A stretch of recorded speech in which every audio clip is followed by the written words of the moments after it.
안녕하세요. 의정부 카네이션 요양병원 노동훈 원장입니다. 1일 코로나 확진자 최고 62만 명, 3월 22일 기준 49만 명 확진, 누적 확진자 1000만 명 등으로 코로나가 널리 퍼지고 있는 상태입니다. 재택 치료를 하면서 경험했던 것들을 말씀을 드리겠습니다. PCR이나 신속 항원 검사에서 코로나 확진이 되시면 역학조사를 통해서 일반관리군과 집중관리군으로 나뉘며 그중 60세 이상 혹은 만성 기저질환이 있는 분들은 집중관리군에 포함이 되어서 재택치료 의료기관을 통해서 하루 2번 정도 모니터링을 받게 됩니다. 오미크론 변이는 델타 변이보다 중증도가 낮기 때문에 무증상이나 경증 환자는 자택에서 해열제나 감기약 등으로 치료를 하게 됩니다. 이때 중요한 것이 휴식과 안정을 취하면서 충분한 수분을 섭취하는 것이 중요합니다. 대부분의 환자들은 기침이나 가래, 인후통, 두통, 몸살 등의 증상을 호소합니다. 저는 약을 처방함과 함께 따뜻한 물을 자주 드시고 가습기나 수건을 활용해서 건조하지 않도록 하시라고 권하고 있습니다. 증상에 따라 해열 진통제, 종합감기약 등을 복용하시면 되고 중증으로 진행되는 위험이 있는 경우에는 재택치료 의사들이 팍스로비드를 처방합니다. 그래도 증상이 더 악화된 경우에는 재택치료 담당 의사를 통해서 보건소와 함께 환자분이 진료받을 수 있는 병원을 찾아서 안내해 드립니다. 대면 진료를 위해서 이동할 경우에만 외출이 허용되기 때문에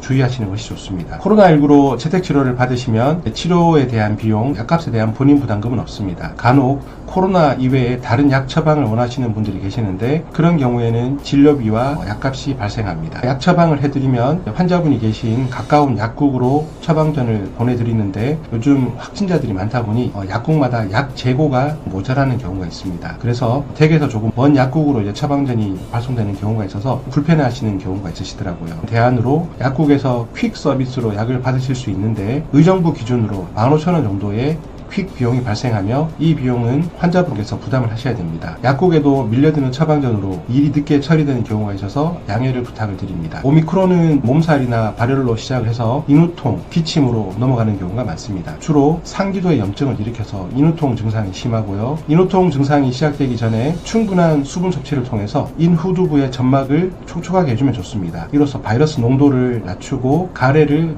더 묽게 해서 가래 배출을 원활하게 해드릴 수 있습니다. 저는 필요에 따라 해열 진통제를 처방해 드리지만 이때에도 약 복용과 함께 충분한 수분을 섭취하시는 것이 도움이 됩니다. 열이 나는 경우가 있는데 열은 우리 몸이 바이러스와 싸우는 과정에서 나타나는 증상입니다. 38도 이상의 열이 3일간 지속되는 심각한 경우가 아니면 크게 걱정하실 필요가 없습니다. 약을 드시고 수분 섭취를 충분히 해주시면 많이 좋아지십니다. 인후통이 심하신 분들이 계시는데 따뜻한 물을 자주 드시고 알코올이 없는 제품으로 목 안쪽까지 가글을 해주시는 것이 좋습니다. 가습기와 물에 적신 수건을 사용하라고 말씀을 드리는데 인후통이나 가래, 기침 증상에 도움이 됩니다. 드물게 호흡곤란 증상이 발생하는 경우가 있는데 재택치료 의사에게 언제든지 연락하시면 됩니다. 저도 야간에 호흡곤란을 호소하시는 여자분이 계셔서 보건소와 논의 후 치료 가능한 남양주 병원으로 전원을 해드린 적이 있습니다. 1분당 30배 이상의 호흡이 있거나 혹은 집에 혈압기가 있다면 수축기 혈압이 90 미만, 지속적인 흉통, 38도 이상의 발열이 3일 이상 지속되는 경우에도 재택치료 의사에게 연락을 하시면 조치를 취해드립니다. 60세 이상의 환자분들이 많으시기 때문에 질병관리청에서 보내드리는 확진자 자기기입식 조사서 혹은 환자용 모바일 앱을 작성하시기 어려운 분들이 많이 계십니다. 저도 설명을 드리기가 어려운데 안타까운 경우가 많습니다. 이런 조사서를 잘 작성하시면 보건소와 의료기관은 편리하겠지만 이것을 하지 못한다고 해서 보건소에서 강제로 어떤 조치를 취하기는 좀 어려워 보입니다. 60세 이상 환자들에게 제공되는 재택치료 키트가 있습니다. 해열제, 체온계, 자가검사 키트, 의료용 산소포화도 측정기, 세척용 소독제가 공급이 되는데 물량이 부족한지 못 받으신 분들이 많았습니다. 지역별로는 65세 혹은 70세 이상으로 기준을 높이는 곳도 있는 것 같습니다. 물품이 많이 모자라기 때문에 격리가 해제되신 후에 산소 포화도 측정기는 보건소에 반납해 주시면 충분히 소독해서 다른 분들에게 제공이 되니 협조를 부탁드립니다. 코로나 검사 채취 후에 결과 확인 시까지 외출을 자제하시는 것이 좋고요. 검사받은 병원에서 미리 약 처방을 받는 분들이 계시더라고요. 확진이 되고 난 이후에 약 처방을 받게 되면 불편한 경우가 있기 때문에 증상을 말씀하시고 약 처방을 받으시면 불편함을 줄이실 수 있습니다. 자가격리가 시작되는 기간은 양성 확인일부터 시작이 되고요. 격리 해제는 검체 채취일 혹은 검사일로부터 7일차 자정입니다. 다음 날이 밝으시면 일상생활을 하시면 됩니다. 격리 기간 동안에 무증상이 지속이 되거나 최소 24시간 해열제 없이 발열이 없고 증상이 나아지면 격리 해제가 가능합니다. 격리 해제가 될 때에는 추가로 검사를 할 필요가 없습니다. 하지만 격리가 해제됐다고 해서 3일 정도는 또는 출근이나 등교 등의 외출을 하실 때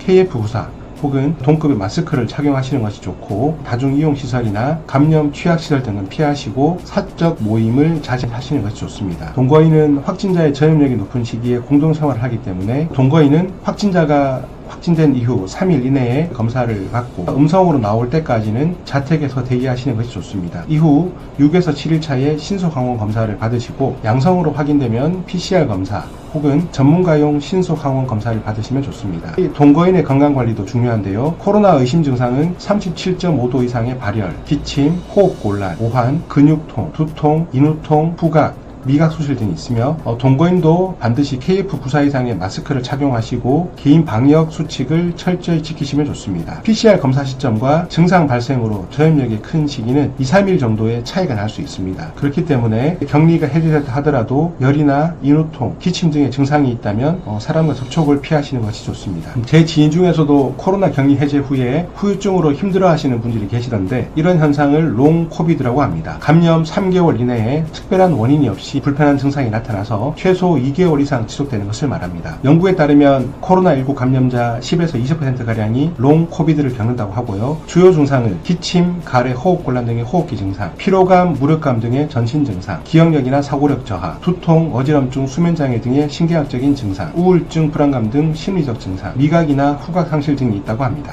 코로나19에 걸리면은 자가격리 기간 동안에 가정 내 한 곳에서 머무는 경우가 많기 때문에 환자들은 근력 감소와 전신 쇠약, 우울감을 경험할 수 있습니다. 제가 치료했던 분 중에서도 심각한 우울증 그리고 변비를 호소하시는 분들이 계셨습니다. 약을 처방해 드리긴 했지만 사전에 예방하는 것이 더 좋다고 생각합니다. 후유증을 최소한으로 줄이기 위해서는 자가격리 기간에도 방에서 가벼운 운동을 하거나 전화나 온라인 등으로 사람들과 교류를 하는 것이 우울증을 막고 기력이 떨어지는 것을 막을 수 있습니다. 정신적인 후유증을 막기 위해서 책을 본다라든지 신문을 보거나 혹은 영상을 보는 것들도 많은 도움이 될 필요가 있습니다. 격리가 해제된 이후에는 산책으로 맑은 공기를 많이 마시고 햇볕을 쬐고 근력을 키우는 것이 이제 롱 코비드를 막을 수 있다고 합니다. 코로나에 감염된 이후에 재감염이 되느냐라고 묻는 분들도 계시는데 안타깝지만 다시 감염되는 경우가 있습니다. 질병관리청에 따르면 3월 16일까지 국내 코로나19 확진자 중 재감염 사례가 290명으로 집계가 되었고요. 특히 오미크론 변이가 우세종이 된 이후에 재감염이 늘고 있습니다. 재감염은 한번 걸리셨기 때문에 많은 양의 항체를 만들 수 있기 때문에 중증으로 가거나 사망 위험성은 낮지만 그래도 조심하는 것이 좋을 것 같습니다. 간혹 코로나19에 자연 감염되면은 방어력이 높아진다고 해서 일부러 감염되는 분들이 계시지만 아직까지 코로나19는 독감보다 치명률이 높기 때문에 피하는 것이 좋을 것 같습니다. 마지막으로 생계지원금을 물어보시는 분들이 많으신데 생계지원금은 주민센터에 물어보시면 친절하게 잘 설명해 주실 것 같습니다. 현재 보건소나 주민센터 등에서는